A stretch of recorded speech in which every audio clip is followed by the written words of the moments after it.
ಎಲ್ಲರಿಗೂ 79ನೇ ಸ್ವಾತಂತ್ರ್ಯ ದಿನಾಚರಣೆಯ ಶುಭಾಶಯಗಳು. ನಮಗೆ ಸ್ವಾತಂತ್ರ್ಯ 10 ಆಗಸ್ಟ್ 1940 ಸ್ವಾತಂತ್ರ್ಯ ಸಿಕ್ಕಿತ್ತು. ಸ್ವಾತಂತ್ರ್ಯಕ್ಕಾಗಿ ಎಷ್ಟೋ ಜನ ತಮ್ಮ ಪ್ರಾಣ ತ್ಯಾಗ ಮಾಡಿ ಬಲಿದಾನ ಕೊಟ್ಟಿದ್ದರು. ಅದನ್ನು ರಕ್ಷಣೆ ಮಾಡಲು ಭಾರತದ ಗಡಿಯಲ್ಲಿ ಸೈನಿಕರು ಹರಸಾಹಸ ಪಡುತ್ತಿದ್ದಾರೆ. ಜಮ್ಮು ಕಾಶ್ಮೀರದಲ್ಲಿ -20 ಡಿಗ್ರಿ ಮತ್ತು ರಾಜಸ್ಥಾನದಲ್ಲಿ 50 to 51 ಡಿಗ್ರಿ ಸೆಲ್ಸಿಯಸ್ರಲ್ಲಿ ಬಿಸಿಲಿನಲ್ಲಿ ತಾಪಮಾನದಲ್ಲಿ ಕೂಡ ದೇಶದ ರಕ್ಷಣೆ ಮಾಡುತ್ತಿದ್ದಾರೆ.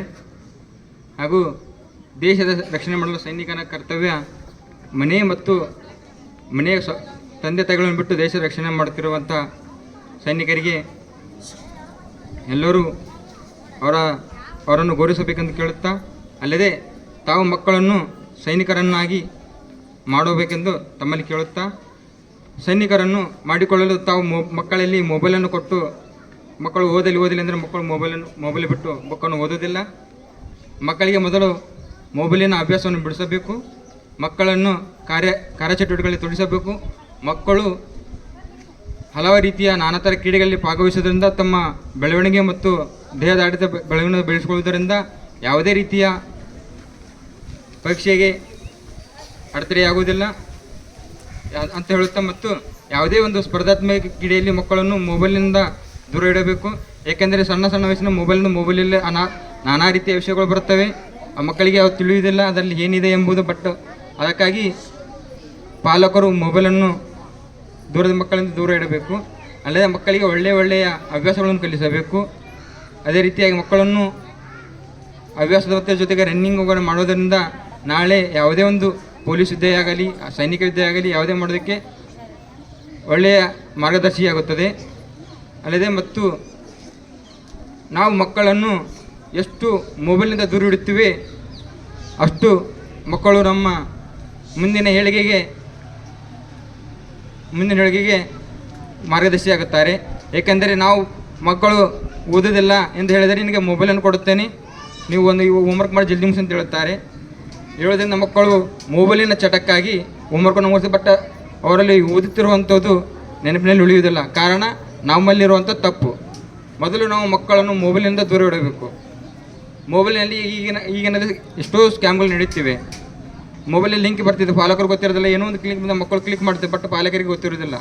ಅದರಿಂದ ನಮ್ಮಲ್ಲಿರುವಂಥ ಒಟ್ಟು ಬೇಟ ಫೇಲ್ ಆಗುತ್ತದೆ. ಮತ್ತು ಫೇಸ್ಬುಕ್ಗಳಲ್ಲಿ ಯಾವುದೇ ರೀತಿಯ ನಮ್ಮ ದೇಶದ ಮಾಹಿತಿಯನ್ನು ಫೇಸ್ಬುಕ್ಗಳಲ್ಲಿ ಅಪ್ಲೈ ಮಾಡೋದು ತಪ್ಪಾಗುತ್ತದೆ.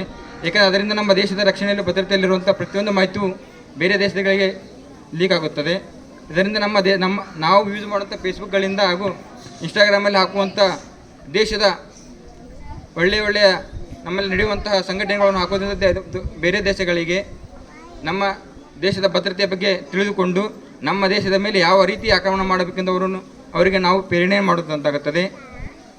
ಇದಕ್ಕಾಗಿ ನಾವು ಯಾವುದೇ ರೀತಿಯ ತಪ್ಪು ಚಟುವಟಿಕೆಗಳನ್ನು ಮಾಡಬಾರದು. ಅಲ್ಲದೆ ನಮ್ಮಲ್ಲಿಯೇ ಇದ್ದುಕೊಂಡು ನಮ್ಮಲ್ಲೇ ದೇಶದಲ್ಲಿರುವಂಥ ಮಾಹಿತಿಯನ್ನು ಬೇರೆ ದೇಶಕ್ಕೆ ಹಣದ ಆಸೆಗಾಗಿ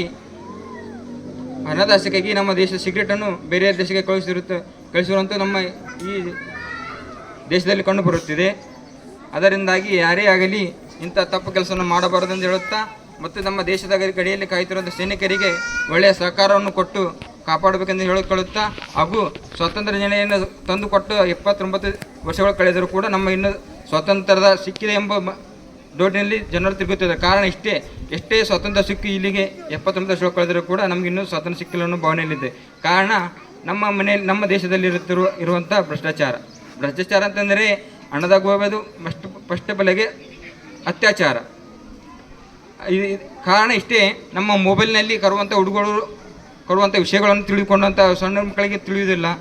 ನೀವು ಅದನ್ನು ಮೊಬೈಲನ್ನು ಕೊಟ್ಟು ಮೊಬೈಲಲ್ಲಿ ಇರುವಂಥ ವಿಷಯಗಳು ಕೂಡ ಮಕ್ಕಳ ಮೇಲೆ ಪರಿಣಾಮ ಬೀರುತ್ತವೆ ಅಂತ ಹೇಳುತ್ತಾ, ಮತ್ತು ಅಲ್ಲದೆ ನಮ್ಮ ದೇಶದಲ್ಲಿ ಮಕ್ಕಳನ್ನು ಅತ್ಯಾಚಾರಗೈಯುವಂಥ ಜನರಿಂದ ಮಕ್ಕಳನ್ನು ರಕ್ಷಿಸಿಕೊಳ್ಳುವುದು ಪಾಲಕರ ಕರ್ತವ್ಯ ಅಂತ ಹೇಳುತ್ತಾ ನಾನು ಭಾಷಣವನ್ನು ಮುಗಿಸುತ್ತೇನೆ. ಜೈ ಹಿಂದ್.